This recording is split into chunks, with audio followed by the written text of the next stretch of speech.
부활절 이 아침에 하나님의 크신 은혜가 여러분들에게 임하기를 바랍니다. 오늘은 부활은 시가 아니고 노래가 아닙니다 라는 말씀을 드리려고 합니다. 1832년 7월 25일 한국 최초로 독일 귀출라프 선교사가 우리나라 충청남도 보령 고대도에 찾아왔습니다. 그리고 굶주린 백성에게 감자를 심어서 감자로 배부르게 먹여주셨고, 그리고 복음을 굶주린 백성들에게 하나님의 말씀의 양식으로 먹여주셨습니다. 그리고 이후에 1866년 9월 4일에 영국의 토마스 선교사가 27살의 꽃다운 나이로 평양 대동강 앞 백사장에서 목베임을 당해서 하얀 백사장에 붉은 피를 뿌리고 무지몽매한 백성들에게 복음을 전해 주셨습니다.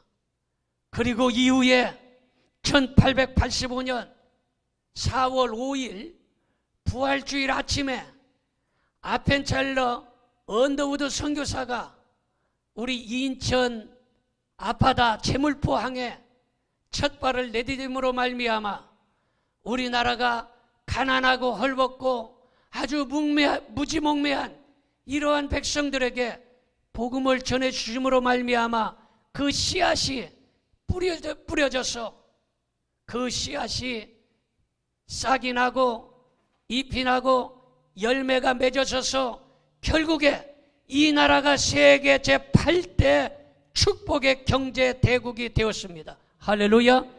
여러분, 이 놀라운 역사가 어떻게 일어났습니까? 여러분, 오늘 이 아침에 하나님의 은혜가 여러분들에게도 임하기를 축원합니다. 그렇다면 과연 인생이란 무엇입니까? 부활이 없다면 인생은 참으로 불쌍한 존재인 것입니다. 부활이 없다면 교회가 헛것이요, 부활이 없다면 인생이 헛것이요, 부활이 없다면 우리의 모든 것이 다 헛것이고 만 것입니다. 그래서 성경은 말하기를 인생은 상한 갈대와 같다. 그리고 인생은 꺼져가는 심지와 같다. 여러분, 바로 이것이 인생입니다. 인생은 풀의 꽃 같고, 그리고 꽃잎 끝에 달려있는 이슬방울 같은 것입니다. 여러분, 며칠 전까지만 해도 길거리나 공원이나 아파트 단지에 어마어마하게 아름다운 벚꽃으로 가득 차 있었습니다. 그런데 비가 한 번 내리고 바람이 불어버리니까 그 아름다운 꽃들이 우수수 다 떨어져 버리고 말았습니다. 인생이라는 이 삶은 이 하찮은 꽃잎처럼 잠깐 피었다가 그냥 스르르 쓰러져 버리는 이러한 것이 바로 인생이라는 것입니다. 그래서 전도서 1장 8절에 우리에게 그렇게 교훈합니다. 같이 봅니다. 모든 만물이 피곤하다는 것을 사람이 말로 다 말할 수는 없나니 이렇게 말하고 있어요. 계속해서 눈은 보아도 족함이 없고 귀는 들어도 가득 차지 아니하도다.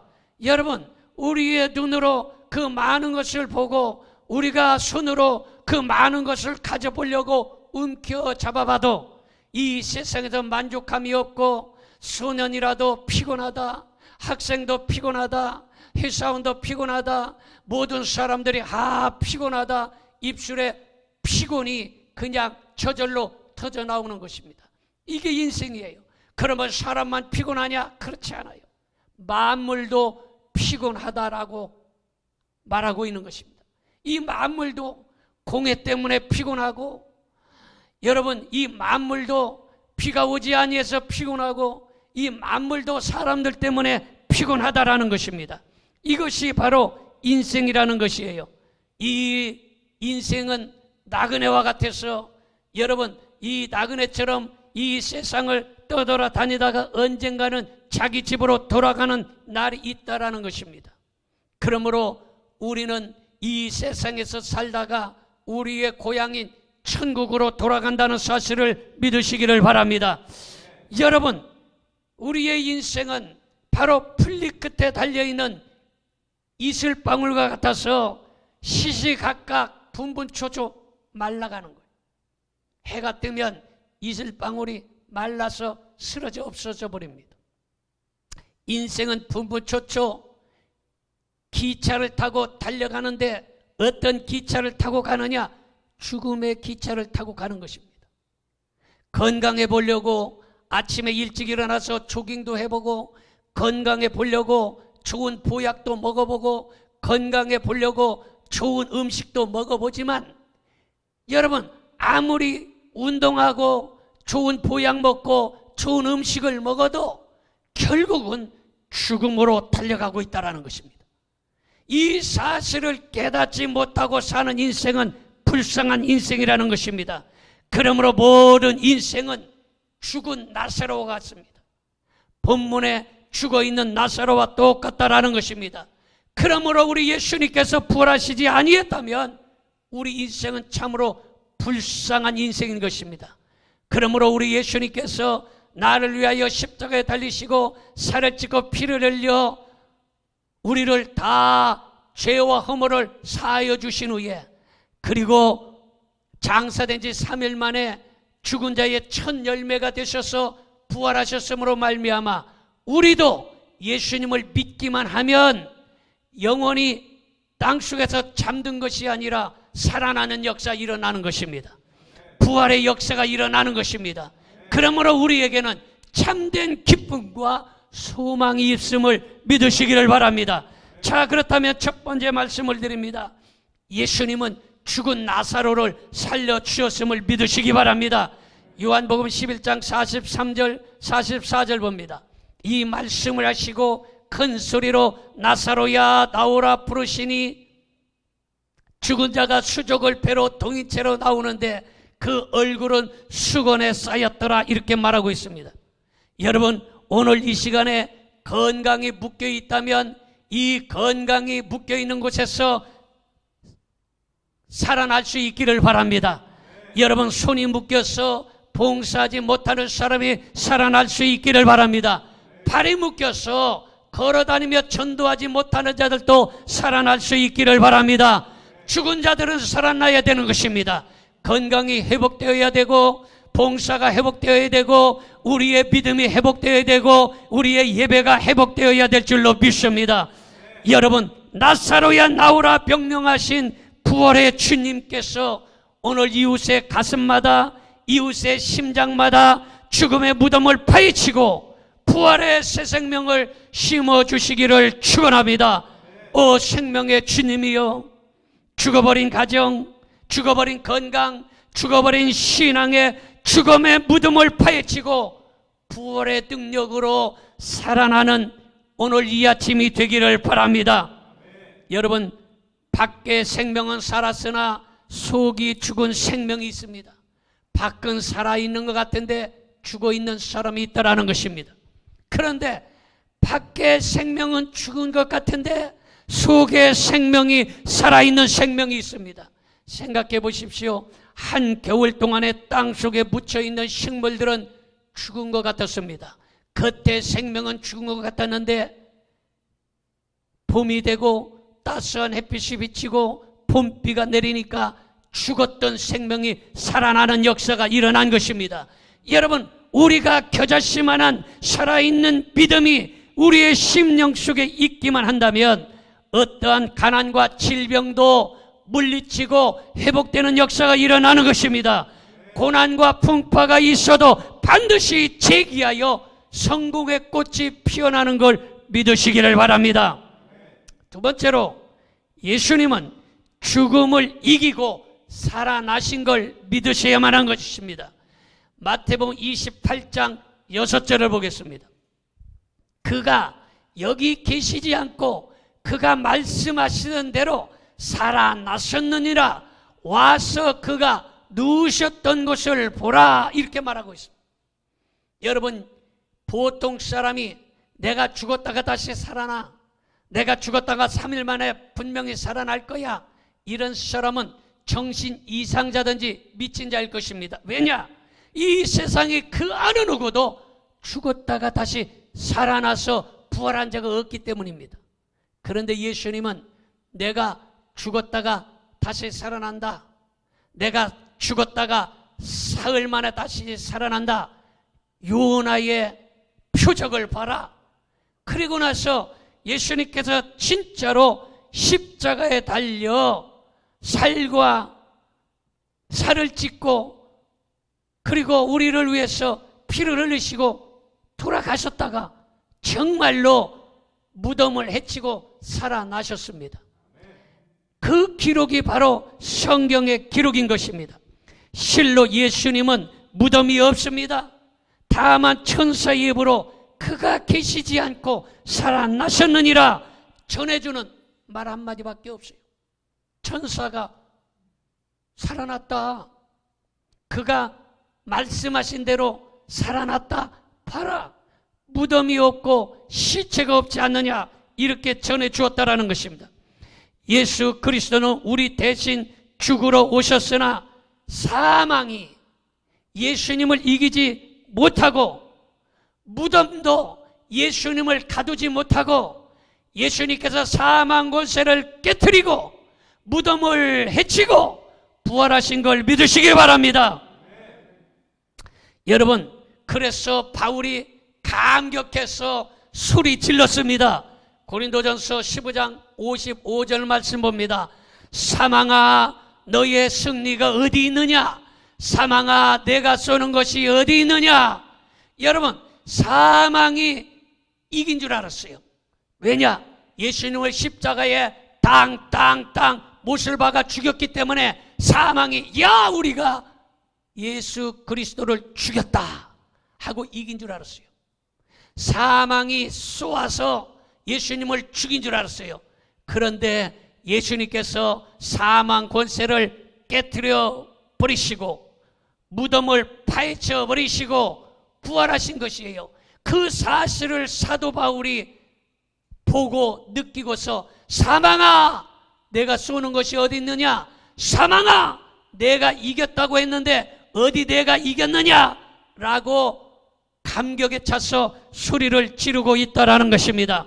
여러분, 그러므로 무덤을 파헤친 부활이요 죽음을 이긴 생명이요 이 감격, 이 기쁨을 누구의 가슴에 전하겠습니까?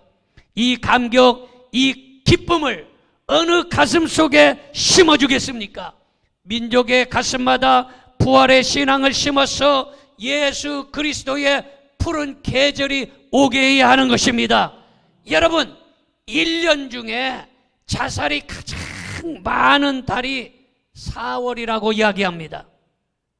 왜 1년 중에 4월에 자살하는 사람들이 가장 많을까요?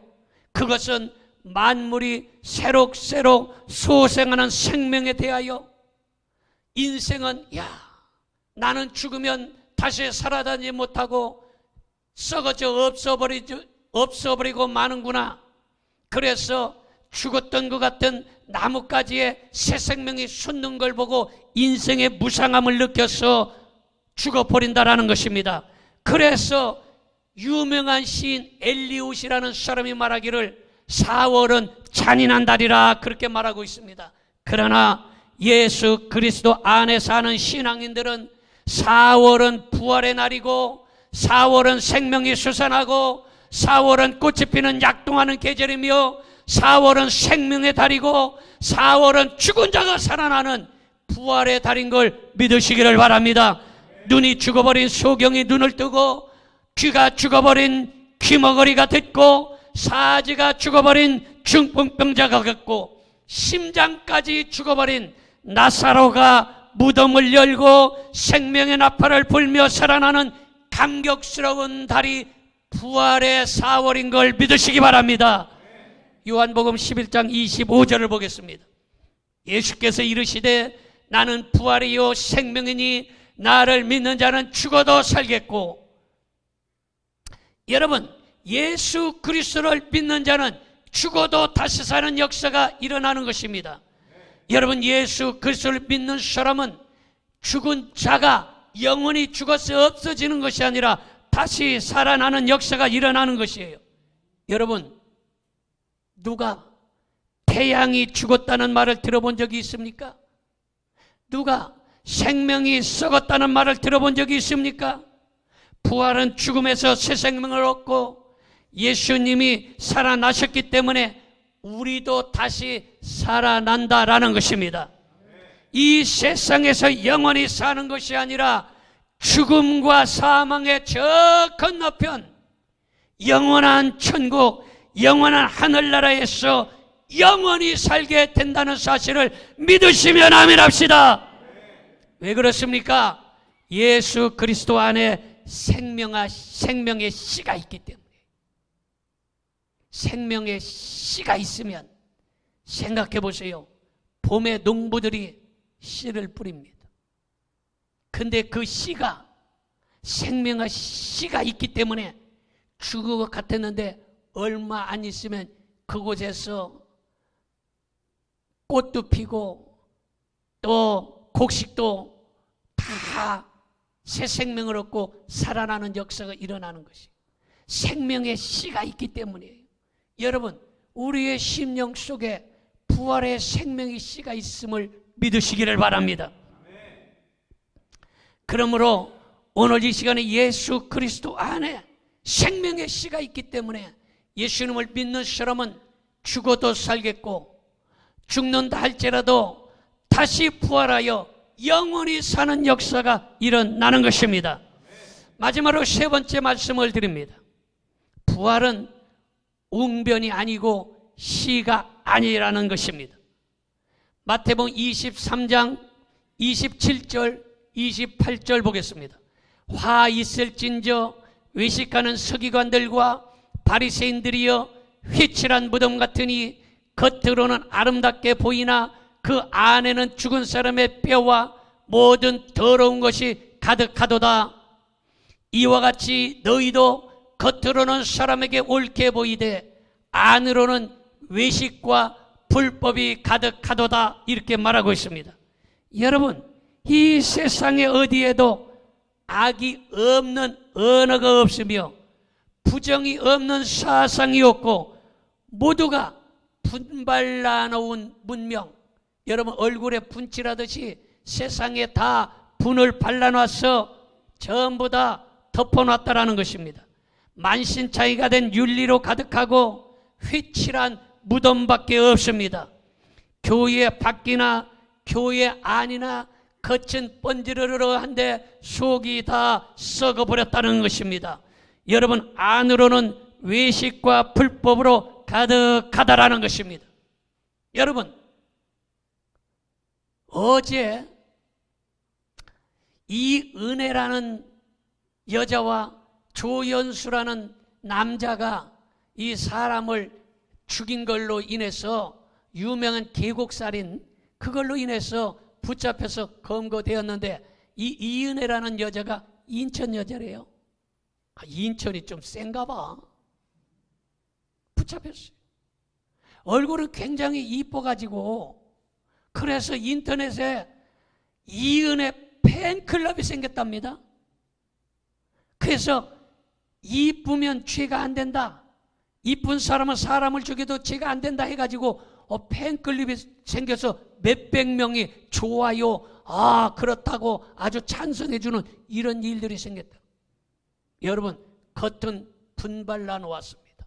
그러나 속은 죽은 것이에요. 겉이 아무리 아름다워도 속이 죽으면 죽은 것이에요. 그러므로 바로 분발나 놓은 문명이고 휘칠한 무덤 같고 교회 안이나 교회 밖이나 다 지금 휘칠한 무덤처럼 다 썩어져 있다라는 것입니다. 여러분, 그러므로 이제 우리는 이 사실을 깨닫고 죽어버린 양심이 부활해야 되는 것입니다. 죽어버린 사랑이 부활해야 되는 것입니다. 죽어버린 봉사가 부활해야 되는 것입니다. 죽어버린 천도가 부활해야 되는 것입니다. 진실로 예수 그리스도의 부활은 우리가 죽었던 것을 다시 살리는 근원인 것입니다. 세상에 기독교라는 언어는 많이 있습니다. 그러나 부활하신 예수 그리스도의 메시지는 기근이 들어버렸어요. 흉년이 들어버렸다는 것입니다. 부활은 웅변이 아니고, 부활은 시가 아니고, 부활은 노래가 아니고, 부활은 철학이 아닌 것입니다. 예수 그리스도의 부활은 바로 십자가의 고통을 받으시고 장세된 지 3일 만에 다시 사신 하나님의 아들 예수 그리스도이십니다. 예수 그리스도의 부활은 휘날리는 깃발이나 울리는 괭과리가 되지 말고 터져나오는 심장의 소리가 되어야 하는 것입니다. 심장의 외침이 되어야 하는 것입니다. 가슴 속에서 터져나오는 북소리가 되어야 하는 것입니다. 여러분, 영국의 기독교는 오래전에 죽었다라고 말하고 있습니다. 미국의 기독교는 얼마 전에 죽었다라는 것입니다. 그런데 한국의 기독교는 지금 죽어가고 있다라는 것입니다. 그래서 한국의 교회의 성장이 멈춰버렸습니다. 그리고 한국의 교회를, 기독교를 개독교라고 손가락질하고 조롱하고 있으며 1년에 5천 교회가 문을 닫고 있습니다. 그러나 아직 실망할 때는 아닙니다. 역설적으로 죽어야 살겠고 죽지 아니하면 살아있어서 절대로 열매를 맺을 수가 없기 때문에 우리는 미랄 인생이 되어서 썩어지는 미랄로 죽어져야 열매가 맺는 역사가 일어나는 것입니다. 그러므로 내가 하늘의 미랄 되어 썩어져서 많은 열매를 맺을 수 있기를 바랍니다. 그래서 요한복음 12장 24절에 그렇게 말합니다. 내가 진실로 진실로 너희에게 이르노니 한 알의 밀이 땅에 떨어져 죽지 아니하면 한 알 그대로 있고 죽으면 많은 열매를 맺느니라. 여러분, 다른 사람이 아니라 바로 저와 여러분이 미랄 인생이 되어야 하는 것입니다. 우리 교회가 썩어진 토양 위에 썩어질 미랄 인생이 되어야 하는 것입니다. 다른 사람이 아니라 내가 죽고 썩어져서 또 하나의 새로운 부활의 기적으로 나타나야 되는 것입니다. 예수 그리스도를 위해 죽을 수 있는 미랄 인생이 필요한데 그 미랄 인생이 바로 내가 되어야 한다는 것입니다. 예수 그리스도를 위하여 죽을 수 있는 하늘의 미랄 인생이 필요한데 그 예수 그리스도를 위하여 죽을 하늘의 미랄 인생이 나와 여러분들이 되시기를 바랍니다. 그러므로 우리에게 다시 살아나는 부활의 소망이 있는 것입니다. 선진들이 흘린 순교의 붉은 피가 흩어지지 않도록 이 동양동이 대동강변이 되어야 하는 것입니다. 우리 동양교회가 암페첼라 언더우드 선교사가 내렸던 재물포항이 되어야 되는 것입니다.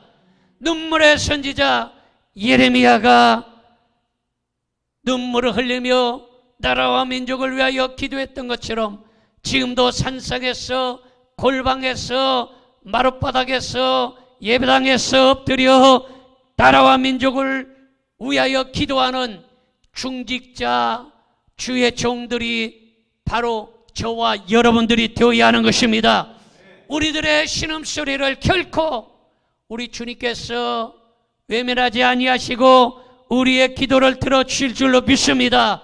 이제 길고 긴 코로나의 터널에서 빠져나와서 닫혀진 예배당 문이 활짝 열려 부활의 역사가 일어나야 되는 것입니다.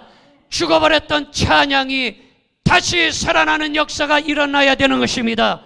죽어버렸던 기도가 다시 살아나야 되는 것입니다. 죽어버렸던 믿음이 다시 생명 있는 자그마한 생명의 씨가 되어서 다시 파릇파릇 솟아나는 부활의 역사가 일어나야 될 줄로 믿습니다. 오늘 이 아침에 바로 부활의 새 생명의 씨앗이 여러분의 심령 속에 심겨지기를 축원합니다. 기도하겠습니다. 전능하신 아버지 하나님,